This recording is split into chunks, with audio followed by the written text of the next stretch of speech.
আসসালামু আলাইকুম। সবাইকে রমজানের শুভেচ্ছা। আমি মিম এবং আজ আমি আপনাদের সঙ্গে রমজান মাসে সুস্থ ও সক্রিয় থাকার জন্য কয়েকটি সিম্পল টিপস শেয়ার করব।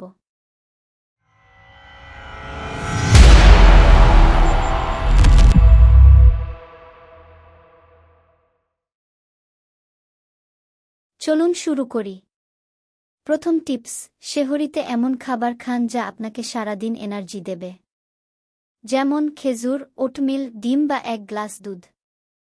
ভারী তেলমসলার খাবার এড়িয়ে চলুন, এতে পিপাসা লাগতে পারে। দ্বিতীয় টিপস, ইফতার থেকে সেহরি পর্যন্ত প্রচুর পানি পান করুন। অন্তত ৮ থেকে ১০ গ্লাস পানি খাওয়ার চেষ্টা করুন। এতে সারাদিন হাইড্রেটেড থাকবেন। তৃতীয় টিপস, রোজার সময় ভারী ব্যায়াম না করে হালকা হাঁটাহাঁটি বা স্ট্রেচিং করুন। ইফতারের পর বা তারাবির আগে ১০ থেকে ১৫ মিনিট সময় দিন। এতে শরীর ফিট থাকবে। চতুর্থ টিপস, ঘুমের একটা রুটিন বানান। দিনে একটু বিশ্রাম নিন আর রাতে তারাবির পর তাড়াতাড়ি ঘুমানোর চেষ্টা করুন।